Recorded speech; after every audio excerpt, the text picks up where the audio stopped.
E aí, galera? Espero que vocês estejam me escutando. Boa noite a todos, meus caros. Estão me ouvindo? Vocês me escutam? Por favor, manifestem-se aí. Digam se estão escutando-me. Beleza? Espero que estejam.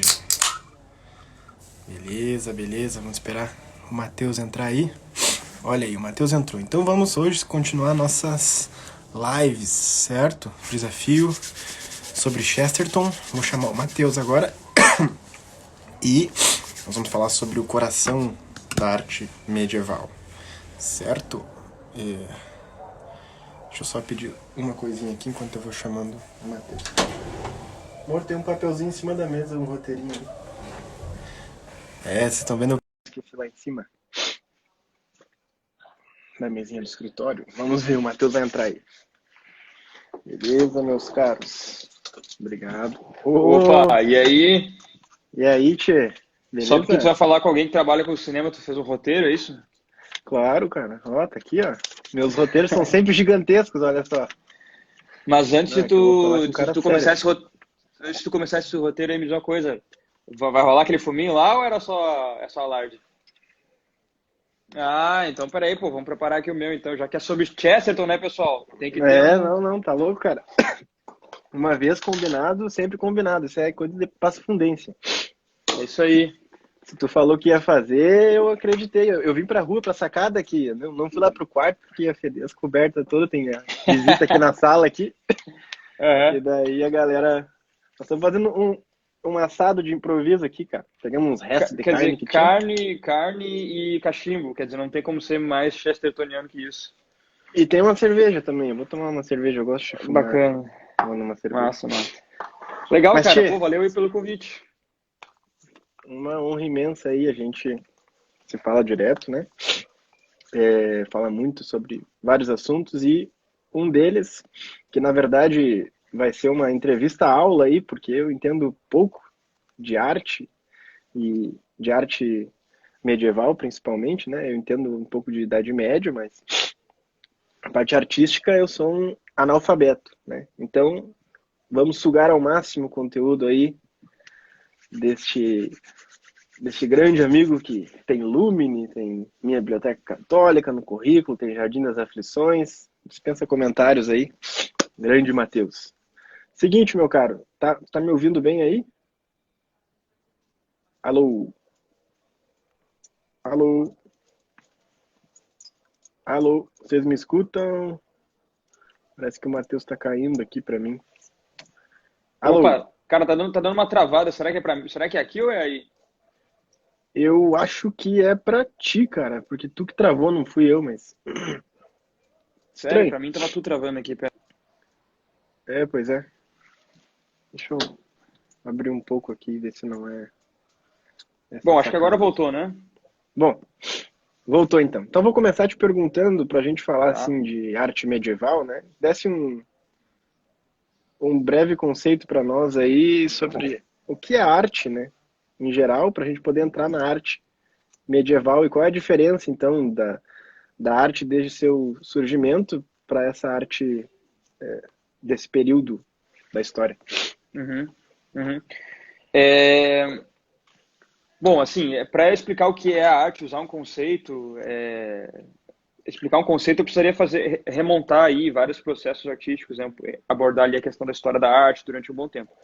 Mas assim, de maneira resumida, né, a arte é tudo aquilo que expressa profundamente realidades divinas ou humanas através do uso total ou parcial de uma linguagem corrente, tá? Então isso pode ser, quando eu digo linguagem corrente, não quer dizer necessariamente fala, né? Linguagem corrente pode ser uma técnica de expressão também. Pode ser, por exemplo, o cinema é uma linguagem, é uma maneira de se expressar, né? A arquitetura também é uma maneira de expressão. Então, quando a gente usa algo corrente, e o termo corrente está aí para evitar que as pessoas usem qualquer tipo de linguagem de expressão alheia, que não é de uso comum, sei lá, o cara vai lá e pinta a parede com sangue, né? Você não vai dizer que isso aí pode ser arte, entendeu? Porque não é uma linguagem corrente, porque provavelmente ele vai estar expressando alguma coisa idiota ali. Então se expressa essas realidades profundas do plano divino ou humano através do uso de algum elemento expressivo corrente, a gente entende isso como arte. Quer dizer, isso é o conceito padrão que sempre se entendeu arte de maneira muito, muito natural, né? Hoje em dia tenta-se se usar outros conceitos para definir o que é arte, se instrumentalizar ideologicamente, se usa para diversos outros conceitos para tentar usar a arte de maneira ideológica. Então, enfim, fizeram uma bagunça. Mas especificamente a arte medieval, quando a gente fala de arte medieval, arte medieval europeia, evidentemente, é, ela se caracteriza por uma pujança do tema cristão, evidente, né? Então, muitos historiadores antigamente definiam a Idade Média como uma Idade das Trevas, né? O próprio termo gótico tinha um peso, né? Era quase como pejorativo esse termo, mas na verdade aquilo ali, na verdade, é o século da luz, né? A Idade da Luz, porque do ponto de vista artístico isso é muito evidente, porque foi o período onde se criaram os vitrais, né? O vitral é um elemento artístico, é uma parte da catedral, da igreja, que obrigatoriamente usa da luz para expressar o que está sendo figurado ali no vitral, né? Então, sem a luz transpassando o vitral, sem a luz dialogando com o vitral, sem a luz fazendo essa valsa com o vitral, né? Sem ela sendo um elemento compositivo daquela obra, seria impossível você entender o vitral. Então, na Idade Média é que se começa a usar esse recurso. Quer dizer, você quer um sinal mais claro de que é uma idade que é um período histórico que ama a luz, que quer a luz, né, que representa a luz, que dá forma à luz. Né, isso é o que o vitral faz. Então, só esse elemento da catedral, tem muitos outros, né, mas só esse elemento da catedral já sinaliza a bobagem que é você pensar que o gótico ou que a Idade Média era uma idade obscura. Muito pelo contrário. Quando você experiencia uma igreja gótica, se você olhar por foto, você vai ter essa impressão. Mas se você entrar numa de fato, essa impressão é mais acentuada. O que você sente é que você está num espaço imenso, aberto, cheio de luz e leve. A leveza é um elemento central da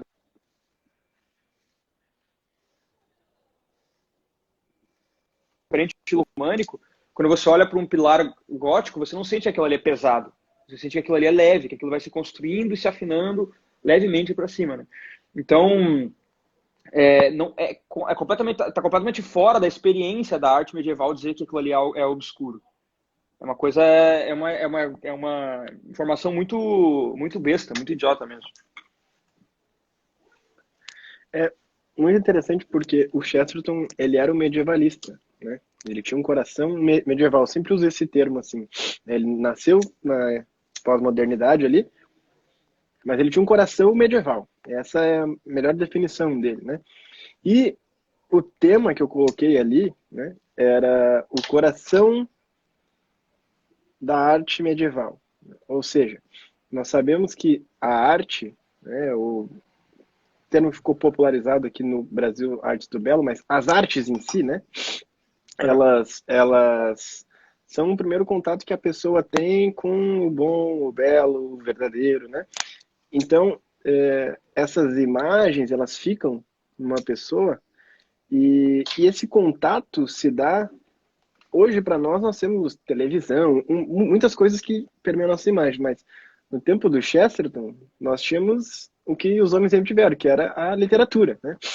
Então, através da literatura, o Chesterton foi navegando e chegando à democracia dos mortos, que ele fala, né? Ou seja, aos homens que não se que praticavam o catolicismo e não se cansavam, enquanto que na modernidade não se pratica o catolicismo e se cansa do catolicismo, né? Ele dizia que na Idade Média era o contrário. Eles praticavam e não cansavam.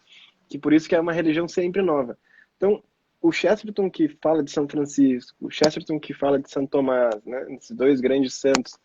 Esse Chesterton se cativou muito nas suas viagens pelas catedrais medievais, as catedrais góticas, né? Principalmente, ele tem um artigo de Tremendas Trivialidades que eu tentei achar aqui, mas estava assando carne e acabou fugindo. Mas que ele fala exatamente sobre a Notre Dame, que hoje faz 1 ano, né? Veja só, a primeira reunião que eu fiz contigo aí, que eu te conheci, foi há 1 ano atrás, né? Um dia que a Notre Dame pegou fogo, não sei se tu lembra disso. E hoje faz 1 ano perigoso que a Notre Dame pegou fogo, né? Significa que não é uma amizade que presta. Mas basicamente, basicamente, Chesterton se encantava com as catedrais. E eu queria te perguntar assim, por que que uma pessoa, claro, tem uma dificuldade metafísica de explicar o que é entrar numa catedral, numa Notre Dame, né? Eu nunca entrei. Tomara que façam ela ficar novamente daquele mesmo modo para eu ter essa experiência.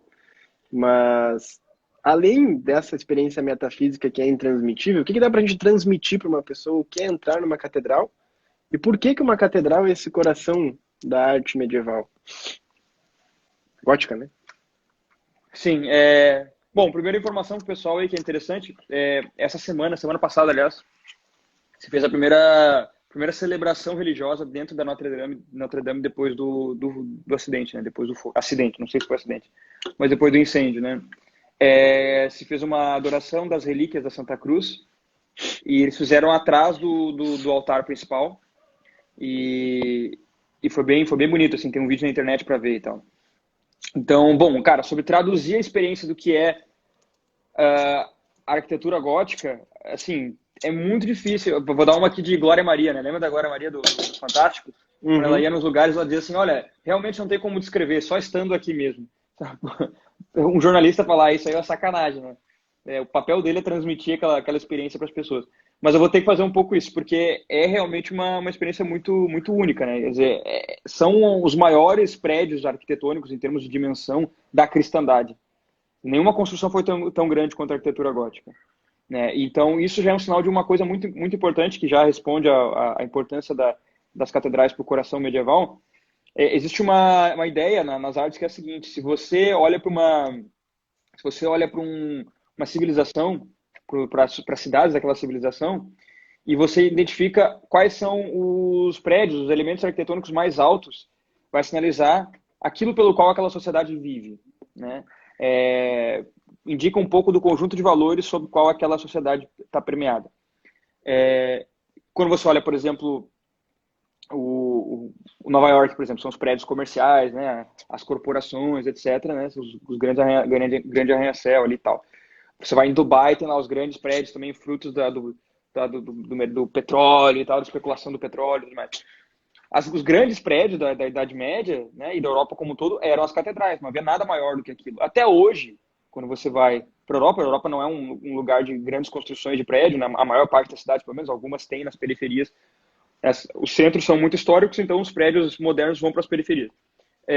Ainda assim, nas cidades europeias, a catedral é o prédio mais alto, né? E é importante dizer que, assim, não era um projeto que era concebido para ser feito em 20, 30, 40 ou 50 anos. As catedrais levavam séculos, às vezes 100, 200, 300 anos.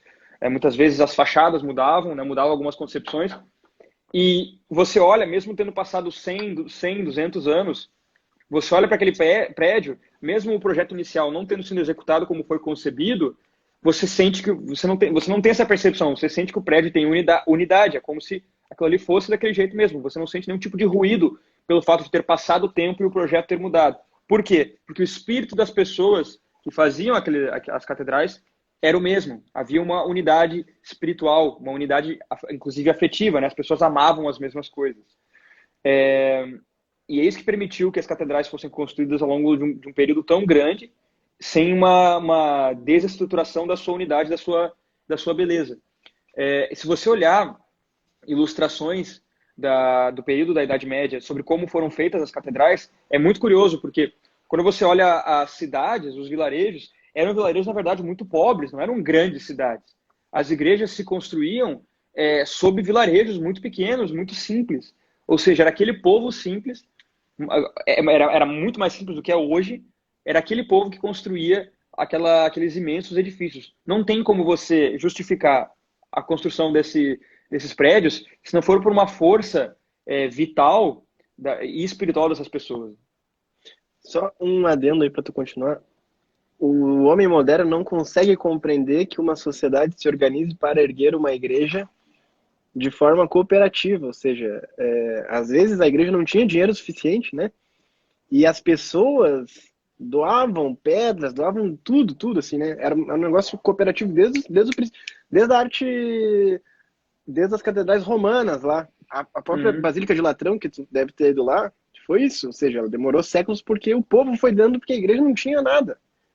Sim, sim. Sim, é exatamente esse espírito aí. Quer dizer, no início, até, no início as missas eram celebradas em catacumbas, né? Mas depois, quando foram se apropriando dos prédios romanos, né? Principalmente dos prédios onde eram usados pela justiça romana, as primeiras igrejas elas se estabeleceram em prédios que eram, como é que se diz? Era para ser o lugar onde se faziam os julgamentos, né? Eram edifícios públicos onde se faziam os julgamentos e se mudaram as estruturas para se desenvolver para se desenvolver uma igreja. E é muito interessante quando você olha esse caminho do estilo românico para o estilo gótico, porque o estilo românico é um estilo muito assentado no chão, assim. O teto é mais baixo e o prédio se espalha mais horizontalmente. É diferente da catedral gótica, que é justamente o inverso. Ela se concentra num espaço um pouco menor, mas levanta muito mais. Ela fica muito mais alta, né? Então é como se você for acompanhando cronologicamente o desenvolvimento do estilo românico para o estilo gótico, você vai reparando nisso, as igrejas vão achatando e subindo, assim, ó. Quer dizer, esse apontar para o alto, claro que tem um sentido metafísico. Esse vislumbre que você tem quando você entra numa catedral gótica tem um objetivo, inclusive, pedagógico, né? A gente sabe que as pessoas, não, como você falou antes, né?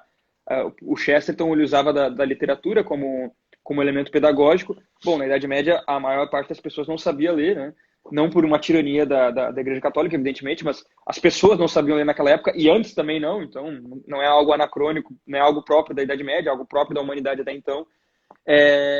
Elas não sabiam ler e as catedrais elas tinham a função de imprimir nas pessoas, né, a sensação, né, educar tanto a sensibilidade quanto o afeto, né, dar essa disposição do corpo e da alma para o que é a religião católica, né? E elas fazem isso perfeitamente bem até hoje, né? Entrar numa catedral pela primeira vez na vida é mudar de vida, não tenha dúvida disso. É bem interessante falar isso aí. Eu vou largar meu cachimbo aqui um pouquinho para poder comentar. Porque eu até te mandei isso aqui antes. Eu quero ler para o pessoal um trecho de Chesterton, tá? Num artigo que ele escreveu para o Daily News, falando sobre as catedrais. A gente vai entrar nessa questão da conversão, né? Porque entrar nas catedrais góticas foi importante para a conversão de Chesterton, né? Principalmente na sua juventude, onde ele viajava algumas vezes para a Europa e quando ele se recuperou da depressão, porque ele teve um período depressivo, e aí foi para a Itália, foi para a França, e ver tantas igrejas bonitas, ver tantas mulheres bonitas, ver tanta beleza, fez com que ele voltasse amando a vida novamente, né? Então, ali começa, assim, o retorno de Chesterton para Deus. Faz o coração dele ser grato de novo e a partir desse princípio aí. Ele diz assim, 1911, 13 de maio, vejam só, 13 de maio, 1911. Ah, Que interessante, né? A dia de Nossa verdade Senhora de sobre o Fátima, né? gótico é que, primeiro, ele está... Só que foi 6 anos depois. Nossa Senhora de Fátima apareceu desse dia aqui. Curioso. A, a verdade sobre o gótico é que, primeiro, ele está vivo e, segundo, está em marcha. É a igreja militante. É a única arquitetura de combate. Todas as suas espirais são lanças em repouso, e todas as suas pedras são pedras adormecidas em uma catapulta. Naquele instante de ilusão, pude ouvir os arcos entrechocarem-se como espadas ao se cruzarem. As poderosas e inumeráveis colunas pareciam balançar como as imensas patas de elefantes imperiais. A folhagem esculpida volteava e enfunava-se como estandartes a caminho da batalha. O silêncio era ensurdecedor, com todos os sons de uma marcha militar misturados. O grande sino lançava tudo por terra, assim como o órgão agitava os ares com seu trovão.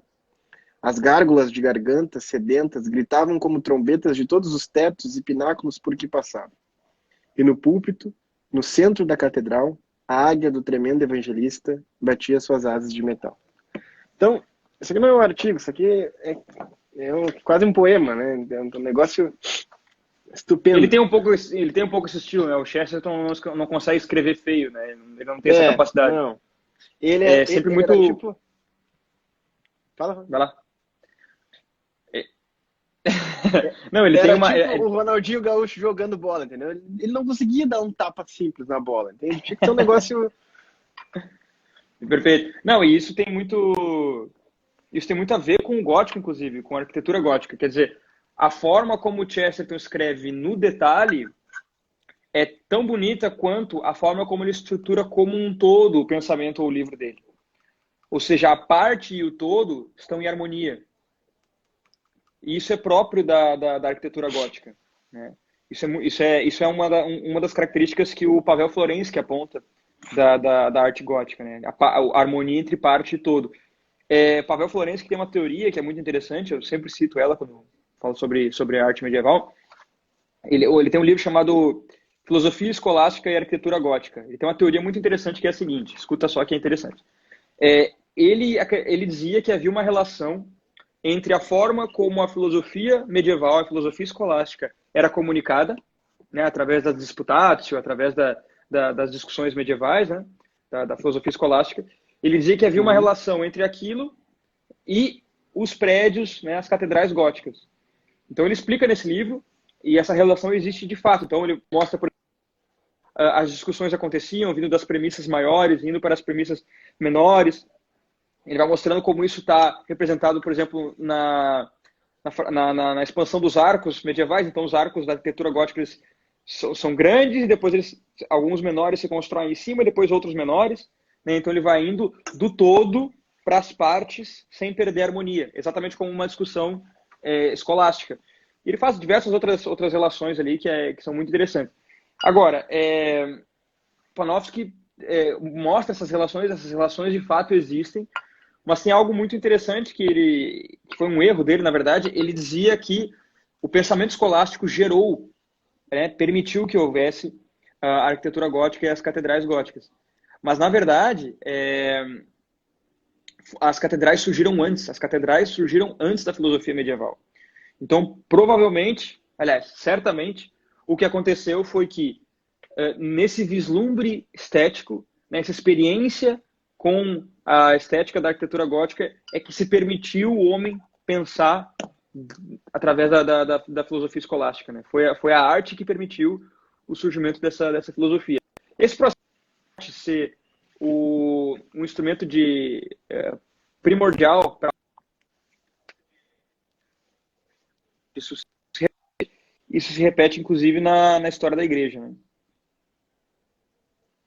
Cara, é muito interessante essa análise aí, até porque a gente sabe que a filosofia sempre está incluída dentro de uma cultura, né? E uma cultura envolve sempre a questão artística. Então, eu gosto muito de uma definição que o Falcon deu numa das aulas dele, o professor Falcon, que nenhum gênio nasce de um burro, né? Em geral, os gênios eles são preparados, né? É uma coisa gradual. Claro que um supera o outro, né? Mas você não teria um Santo Tomás se não tivesse um Santo Agostinho. Você não teria, enfim, um Chesterton se você não tivesse toda uma tradição inglesa, né? Um Newman, etc. Claro. Agora, como que isso, ou seja, toda essa beleza, toda essa harmonia, né? Esse todo e as partes, isso é muito interessante. Para quem gosta de filosofia, isso daí é espetacular, né? E isso está presente lá no próprio Aristóteles. Mas como que isso faz uma pessoa se converter? Ou seja, porque o Chesterton, e aqui eu não quero só levar para o lado filosófico, né? O Chesterton escrevia para o homem comum, para as pessoas comuns. Ele era jornalista de jornal mesmo, né? E escrevia em inúmeros jornais. Difícil ter um jornal na Inglaterra que ele não escreveu por um período de tempo. Então, o Chesterton se importava muito com o que o homem comum iria pensar. As biografias dele sobre São Tomás, São Francisco, né, os homens medievais, santos medievais, era para que o homem comum tivesse um contato com eles. Como que o homem comum pode olhar para Chesterton, pode olhar para uma catedral e ver a relação entre essa conversão? Ou seja, por que uma catedral converte uma pessoa, ao menos inicialmente? Claro. Ou totalmente, Olha, né? Vai saber. Sim. Não, tem até uma história, só para reforçar a sua exposição. Eu contei essa história ontem até. O Fabrice Haddad é um escritor francês contemporâneo católico. Ele era ateu, comunista e se converteu, né? Ele, uma vez depois da conversão, estava conversando com um amigo dele, que era ateu, andando pelas ruas de Paris e conversando, discutindo sobre a existência de Deus, né? Discutindo o Haddad, falando sobre as razões dele agora acreditar em Deus, né? E o rapaz não entendia muitas coisas, ele estava rebatendo e uma hora eles estavam passando por uma catedral. E aí o Haddad parou e falou, olha, tu quer entender o que eu tô falando? Seguinte, entra naquela igreja ali, tá? E depois tu vem aqui falar comigo, tu vai entender o que eu tô querendo explicar. O rapaz foi, o Haddad ficou fora, ficou do outro lado da rua, o rapaz entrou na igreja, ficou um tempo, até demorou mais do que o Haddad esperava. E quando o amigo dele retornou, ele atravessa a rua, chega na frente do Haddad, olha nos olhos dele e diz, eu creio. Um pouco foi o que aconteceu com o Chesterton também, né? E, olha, o motivo disso é o seguinte, né? São vários, mas um que eu posso especular, né? Não dá para conceber, você não consegue raciocinar com coisas que não estão na sua memória, né? E que não passaram pela sua sensibilidade, de certa forma, né? Pelos seus elementos sensíveis, pelo seu corpo e pela sua alma. Então, algo que não está na sua memória, no seu imaginário, é muito difícil de você conseguir reproduzir de maneira meramente, somente através do intelecto. Então, você precisa de um suporte da memória para você, né, fazer essa construção em cima. Sem isso é muito difícil. Então, por exemplo, quando Dostoiévski escreve Os Irmãos Karamazov, por exemplo, o irmão que era mais santo ali, que virou monge e tal, quer dizer, os três irmãos tiveram a mesma educação, mesma criação, né? Um virou um psicopata, o outro virou um bufão, devasso, e um era um bom cristão e era um monge. Qual que foi a diferença de educação entre eles? A diferença é que o Alyosha, que é o que virou um monge, quando ele era criança, ele foi o único que foi cuidado pela mãe. E a mãe dele expunha ele para os ícones religiosos quando ele tinha 3, 4 anos de idade. Então ele tinha na memória dele um suporte para entender o que é a religião de fato, e o que é Deus, e o que é os aspectos divinos. Coisa que os outros não tiveram. Quer dizer, eu não estou dizendo que, claro, quem não teve isso está condicionado a ser um pecador, um psicopata, não tem nada a ver. Deus pode suprir tudo, né?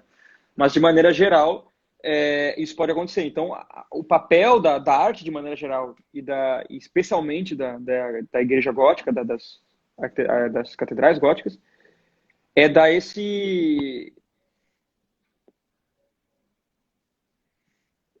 uma realidade divina sobre o qual ela vai poder depois pensar intelectualmente, né? Provavelmente foi isso que aconteceu com Chesterton. Ele viu o fruto material, né, sensível, tangível da religião, da verdadeira religião.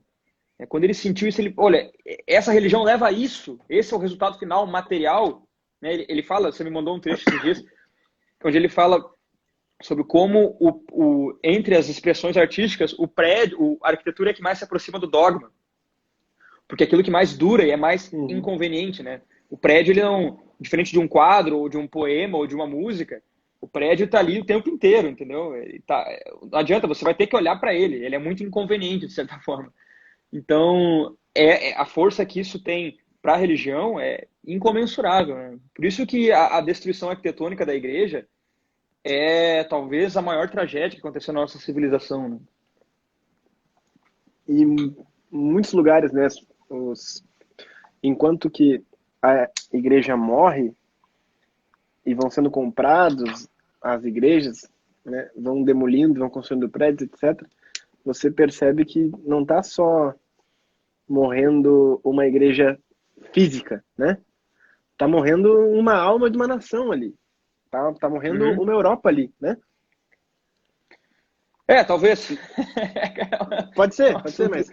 Triste, Triste, mas... E é complicado, sabe por quê? É complicado porque o Chesterton fala sobre isso, né? Que tão feio quanto destruir igrejas é a excessiva preservação de algumas igrejas, né? Quer dizer, esse apego doentio com a preservação. O próprio Chesterton fala isso aí, né? Você me mandou um texto onde ele falava isso. Isso é muito complicado porque você não tem mais do ponto de vista... Quer dizer, é muito difícil você ter do ponto de vista cultural artistas com a predisposição para criar um novo estilo arquitetônico, respeitando as tradições e acrescentando coisas. Porque a arquitetura gótica, ela é completamente diferente da arquitetura românica que a precedeu. É uma inovação, é uma novidade, Exato. É uma coisa nova. Exato. Né? Exato. Ou seja, criar novidades... tem um trecho do Evangelho que eu gosto muito, que Cristo diz assim: o reino de Deus é como um baú de um pai de família, de onde ele tira coisas novas e velhas. né? Então, o que é passado e o que é futuro, né? O que é hoje e o que é passado, tudo isso está arquitetado ali nas belezas da igreja, né? Então, não é um excessivo apego preservacionista e não é uma iconoclastia destruidora. É você absorver algumas coisas do clássico e dos estilos consagrados e acrescentar novidades. Eu até hoje não vi ninguém que Exato. conseguisse fazer isso. Quem começou a fazer isso foi o Gaudí, com a sua igreja em Barcelona, né? Com a sua catedral em Barcelona. O projeto inicial que o Gaudí concebeu é maravilhoso. Agora, aconteceu com ele o que aconteceu na Idade Média. Ele não teve tempo de terminar a igreja dele. A igreja dele foi sendo mudada por outros arquitetos e por outros artistas. E esses, sim, não tinham o mesmo espírito que Gaudí. Algumas pessoas de Barcelona já tentaram começar um processo de canonização do Gaudí. Ele era um católico muito piedoso e o projeto inicial dele de catedral era belíssimo. Mas vieram os novos artistas que não tinham o mesmo ímpeto que ele e começaram a desvirtuar muito o projeto inicial, demais, assim. Então, hoje, quando você entra na Sagrada Sim. Família do Gaudí, eu acho que assim fugiu muito da concepção inicial. A cripta ainda é a original, que é a parte mais bonita da igreja, mas o restante, assim, tem gente que gosta, eu acho feio, acho que eles erraram a mão. Sim. Tem algo interessante que está falando em relação ao desenvolvimento da tradição e por que que a Idade Média seria um ápice cristão, né? Alô, tá me ouvindo aí? Alô, abre um pouco. Tô ouvindo, Me escuta aí? tô ouvindo. Não, beleza. Por que que a Idade Média seria esse ápice? Justamente por causa desse desenvolvimento orgânico que a igreja tem. O Chesterton chama isso de filosofia da árvore. Era um exemplo que ele dava muito nos debates. Ele dizia que existia a filosofia da nuvem e a filosofia da árvore. A filosofia da nuvem é uma filosofia que lida com rupturas e quebras e destruições e inovações do zero. Ou seja, uma nuvem, né, ela se consome e depois para ela surgir, ela tem que surgir do nada, do zero, etc. Enquanto que uma árvore parte do pressuposto de uma raiz. Uhum, E aí, então, vai vindo uhum, o tronco, vai vindo os galhos, vai vindo as folhas, vai vindo os frutos. E precisa, para chegar aos frutos, ser toda essa construção e necessita, então, de um desenvolvimento orgânico que não se separe da raiz, porque se você corta a raiz, né, se você corta os dogmas, se você corta a doutrina, você perde tudo. Mas, ao mesmo tempo, você precisa ir fazendo com que essa árvore vá se desenvolvendo, né? E isso você percebe uhum. que na modernidade é um sistema assim de tempestade, não é só de nuvem. O tempo todo a coisa fica assim. E a arte moderna, nós não precisamos nem mesmo explicar para as pessoas, né? Elas vão nas igrejas que elas participam, certo? E elas veem as coisas, né? Aqui em Passo Uhum. Fundo, você vê, tem uma igreja, vocês conhecem aqui, mas tem uma igreja básica, ela é assim, ó, ela, ela tem uma parte inicial, tipo aquela do Padre Pio, a nova, moderna, que fizeram assim, Aham. vários Parece, M's, parece uma assim, né? serpente, parece É, uma é um cobra. negócio horroroso, assim, né? Ele vai indo Uhum, assim. E aí, ela, quando tu entra pela parte inicial dela, ela vai descendo assim. Se tu soltar uma bola, vai até lá embaixo a bola, tá? Ela vai indo assim, uhum. te juro, é assim mesmo. E o altar é duas mãos assim, ó. Como que um Deus Pai segurando assim. E tem um altar em cima das duas mãos. Isso. Alô? Deu uma falhada aqui. Opa, tá meio zoado aí, velho. Agora eu tô te ouvindo. Pois é, pois é. Então, um altar assim, né? Ou seja, é um negócio horroroso. Você entra e você tem um clima de anti-oração, né? Diferente, inclusive, de uma decadência que seria o próprio barroco, que pelo menos você entra e você tem vontade de rezar, né? Porque você vê beleza ali. Mas a arte moderna, pós-moderna, é um negócio horroroso, né? É feíssimo. E o Chesterton assim, batia muito nessa questão da modernidade, por quê? Por que que o homem moderno, tão tecnológico, tão científico, tão sabedor, tão, né, cheio dos aparatos, etc., não consegue reproduzir as catedrais, ao menos emparelhar com as catedrais góticas, né? Ou por que que ele não consegue, pelo menos, fazer algo barroco de novo, né? Não, não. O homem, ele não consegue, ele foca em outros aspectos, e que isso Isso faz com que a pessoa não consiga ter um clima de oração, né? Ou seja, você entra numa Aham, igreja, velho, é melhor você rezar no seu quarto do que você numa igreja claro. rezar. Porque pelo menos no seu quarto tem imagem, pelo menos no seu quarto tem um ícone. Mas numa igreja você não tem isso, né? E Uhum, isso uhum, dificulta as conversões. Você indica para um jovem para ir, claro. é complicadíssimo. Isso Então, não, isso não só dificulta conversões, Júnior, isso causa a perda de fé. a perda da Causa fé. mesmo. Porque, olha só, se você for olhar dentro da história da arquitetura sacra da igreja, você já tinha prédios onde a estrutura tradicional de igreja foi sendo demolida e foi sendo destruída, repensada, repaginada desde o final do século XIX. Quer dizer, muita gente acha que tem muita gente que é crítica ao Concílio Vaticano II, né? Eu particularmente acho Uhum. que no final dos contos foi bom, mas depois outra hora a gente conversa sobre isso. É, mas muita Olha a gente acha que assim treta veio o aí. Concílio, olha aí, muita gente acha que veio o Concílio Vaticano II e aí a partir dele começaram a surgir prédios de arquitetura, igrejas de arquitetura moderna. Não é verdade, isso começou a surgir. Primeiro, que o movimento modernista da arquitetura ele começa nos anos 20.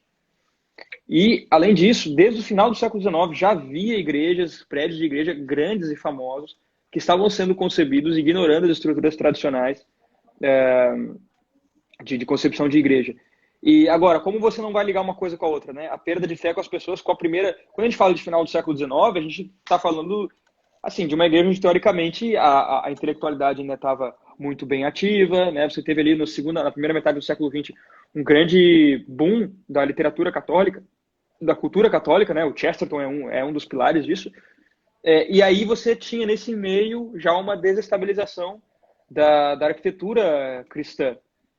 Você explica muito bem, o Lucas Grolla, eu converso com o Lucas às vezes sobre arquitetura, falou muito bem aqui, ó, é pré-Vaticano II essas mudanças. É verdade, a mudança arquitetônica da igreja é pré-Concílio Vaticano II. E você tem outro ponto que é o seguinte, no século XIX, na primeira metade do século XIX, houve um arquiteto chamado Augustus Pildin, na Inglaterra, que ele era anglicano e ele se converteu ao catolicismo por estudar arquitetura gótica. Ele era arquiteto e quando ele viu a beleza da arquitetura gótica e a importância pedagógica da arquitetura gótica, ele decidiu restaurar o estilo. Porque ali a gente já estava começando com um estilo mais romântico, que já era meio, na concepção dele, meio decadente, mas é muito melhor do que tudo que a gente tem hoje.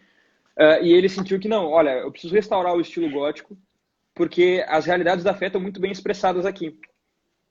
E aí ele realmente fez isso. Ele começou a construir, de novo, casas, prédios públicos e igrejas em estilo gótico. Ele é o inventor do estilo neogótico, que tomou a Inglaterra, né, o famoso Big Ben lá da Inglaterra é concebido nesse estilo. Diversas outras igrejas na Europa foram construídas nesse estilo.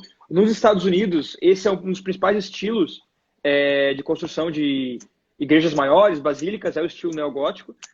Então, esse cara, um único cara, foi responsável por restaurar todo esse estilo na primeira metade do século XIX. Agora, veja que curioso, o neotomismo, que o pessoal católico gosta bastante, o neotomismo ele surge na segunda metade do século XIX.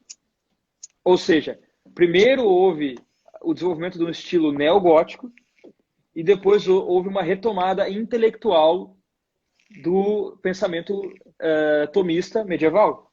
Ou seja, de novo, houve a primazia das artes, né, para depois vir o movimento intelectual. Aconteceu o contrário também.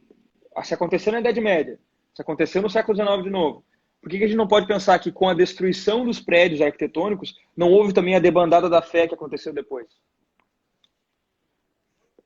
O pessoal está falando aqui da Catedral de São Paulo, por exemplo, que é um neogótico. Muito bonita. Você entra lá, você tem vontade de rezar, né? Neogótico eclético, né? O Brasil não tem nenhuma igreja neogótica, nem gótica, né? Ou é eclético ou é barroco. Mas nessa linha, nessa linha. É nessa linha. Pô, não vamos tirar tudo também Não que a gente abusa, tem, né? não abusa, não abusa. Cara, o que eu ia te perguntar agora é o seguinte, assim, tem muita gente, né, que não é vocacionada a estudar a história da arte, a arte em si. Tem gente que quer, né? E até quero que tu dê uma dica sobre isso. Mas tem gente que quer, a partir, não só da arquitetura gótica, mas a partir da arte em si, né, crescer na sua alma, crescer culturalmente, crescer religiosamente, quer realmente adquirir cultura, quer se aprofundar na fé, né, quer contemplar coisas belas, quer amar as coisas boas, né, quer buscar essa verdade. De que forma tu poderia dar uma dica para ajudar isso? E a segunda pergunta, tem que perguntar aqui, quando é que a minha biblioteca católica vai editar Chesterton? É uma pergunta que fizeram aí. Olha Mas, só, tipo assim, eu não posso dizer quando, mas eu posso dizer que vai acontecer em algum momento. E esse momento não é muito distante. Não, talvez seja um pouco distante, que mas vai legal, acontecer que sim. legal. Legal. Fiquem faceiros aí, gurizada. Então, sobre o que fazer, né? O que fazer é sempre uma pergunta muito complicada, né? Guiar as pessoas a respeito de como elas devem agir. Mas, Não como um olha, guru, não como, né? Pode. não, se não é pra falar como guru, então eu nem vou falar, pô. Tô brincando. Ah, caraca, vamos cancelar a É, live, acabou a live, chega. acabou, chega. Então, você tem que usar. É necessário uma educação da sensibilidade, tá? A gente não consegue conceber aquilo que não está na memória. Então tem que ter alguma experiência, eu não gosto dessa palavra, mas alguma experiência do belo, tá? Essa é uma palavra que eu acho um pouco defasada para expressar o que é arte, mas tudo bem. Tem que ter alguma experiência das coisas que são bonitas e ordenadas e harmônicas. Então você tem que usar os recursos que estão à nossa mão. A gente vivendo no Brasil, as cidades são feias, a arquitetura geralmente é feia, né? As igrejas também, mas é, dá para suprir com algumas outras coisas, né? Uma ferramenta muito boa é, sem dúvida, a literatura. Então, leiam Chesterton, não só pelo que ele diz, mas como ele diz. Né? Tente imitar. Se você tem alguma vocação para escrever, ou se você se expressa bastante nas redes sociais e tal, imite ele. Imita o Chesterton, pô. É a melhor coisa que você pode fazer na sua vida. Então, leia, capte não só o que ele está É falando, mas difícil. a forma como ele estrutura o pensamento. É muito interessante. O Chesterton se expressa através de paradoxos, né? Que é algo extremamente cristão, né? O cristianismo é a religião do paradoxo. Então ele faz isso. Então aprenda um pouco com esse sabor aí do Chesterton.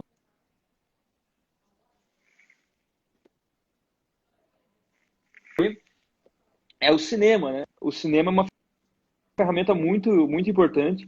O cinema ele é conhecido como uma expressão artística capaz de sintetizar diversas linguagens artísticas. Então você tem fotografia, música, o roteiro, que é a literatura, a atuação, você tem tudo isso aí condensado numa narrativa, né? Então é uma ferramenta muito poderosa para a educação artística e para a educação da sensibilidade. E aí nós temos a Lumine, que é uma das minhas empresas, que é um portal de filmes e séries. Lumine.tv, quem quiser entrar e ver e não conhece. É um portal de filmes e séries onde tem filmes para quem se importa com a beleza, com a bondade, com a verdade. Lá tem filmes que a gente considera que são muito bons e que realmente podem educar a sensibilidade das pessoas, falando sobre a vida dos santos, a história da igreja, as artes, a arquitetura, etc. Todas essas temáticas estão ali.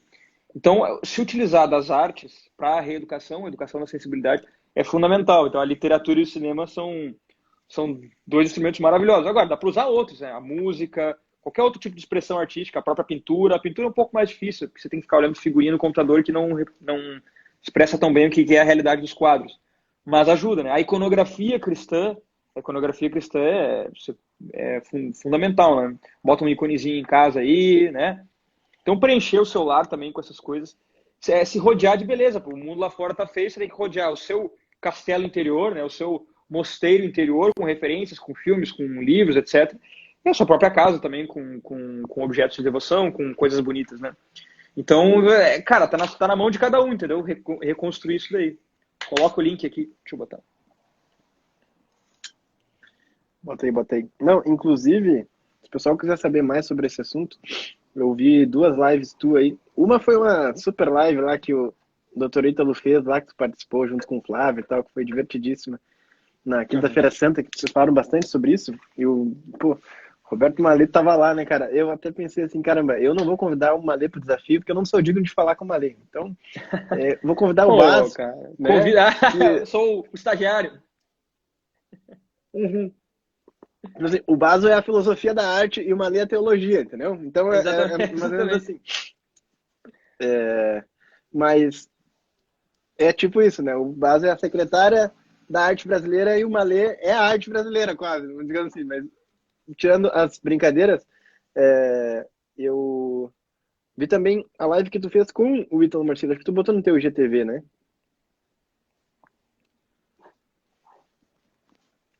Alô, escutou aí? Tô ouvindo, aham. Alô, alô, alô. Então, essa live que tu fez Tô com ouvindo. o Dr. Ítalo foi excelente, assim, vocês falaram bastante sobre esses assuntos que tu comentou, né? Então, bom, eu sou fã da Lumine, divulgo a Lumine aí, em matéria de literatura também, assino a minha biblioteca católica. E tinha um pessoal também perguntando sobre essa live aqui.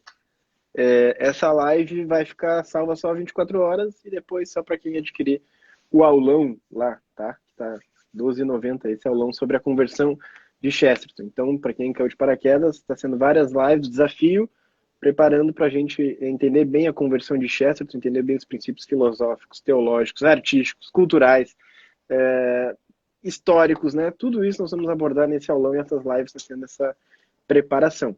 Mas, por fim, Matheus, queria te agradecer, cara, muito, assim, pela paciência. Alô, tá caindo de novo aí. Voltou, agora voltou. Eu não sei Tá se é a minha zoado, velho. internet, se é a Eu tua, acho que porque é pra aí, mim, pô. eu acho que é o chinês, cara. Eu tô, eu Eu tô do tenho lado do certeza. modem aqui, cara. Impossível ser aqui. Chinês. Pois é, não. Eu hoje fiz a live fora. Pode ser isso, pode ser que fiz lá de fora, mas o modem tá ali do lado também, então tá meio esquisito isso aí, né, cara? Mas assim, queria. Alô, alô. Te agradecer aí pela participação. Dizer pro pessoal te seguir, né? E, enfim, queria também mandar a merda os caras que estão nos enchendo o saco por causa do cachimbo. Não podia deixar de fazer isso, eu não vi isso na última live. E dizer pro pessoal acompanhar principalmente a Lumine e a minha biblioteca católica, que são projetos espetaculares. Eu assino a minha biblioteca desde que começou. E realmente, assim, hoje chegou a Escada Santa, fazia tempo que eu queria recomprar quando saiu. Dizem, caralho, Escada Santa, Escala Santa, vamos. Pra quem já subiu lá na Escada Santa, lá em Roma também, né? É um negócio assim, espetacular, mas só agradecer aí pra ti. Valeu a cerveja e o cachimbo.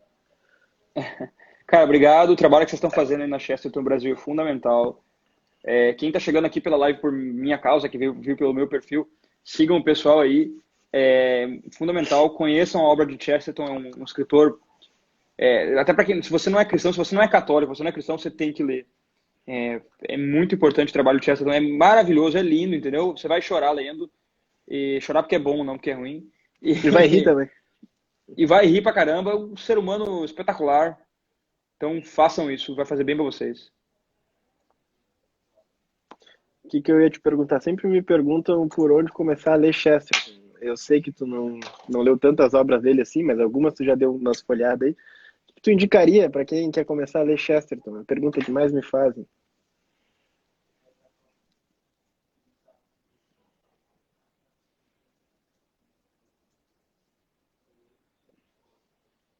Tá ouvindo É aí? muito bom. Ouvi. Então, Hereges?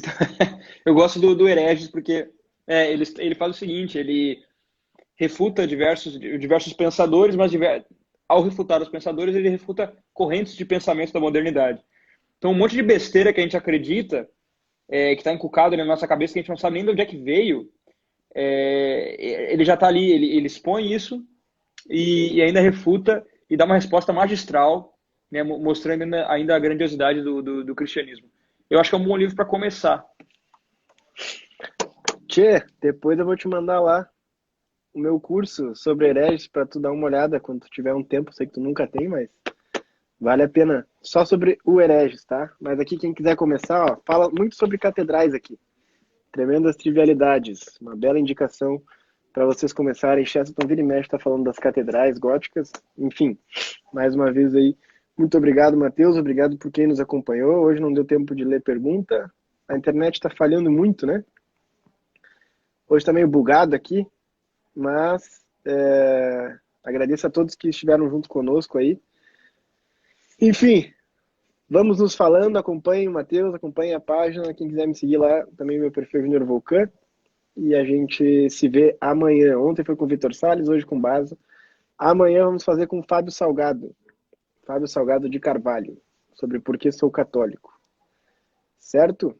Matheus, um abração. Um abraço para a Júlia aí, pro filhinho. Logo, logo tá vindo. Se Deus quiser, tudo vai dar certo. Maravilha. Valeu, valeu. Valeu, gente. Até mais. Abração. Valeu, pessoal. Até mais.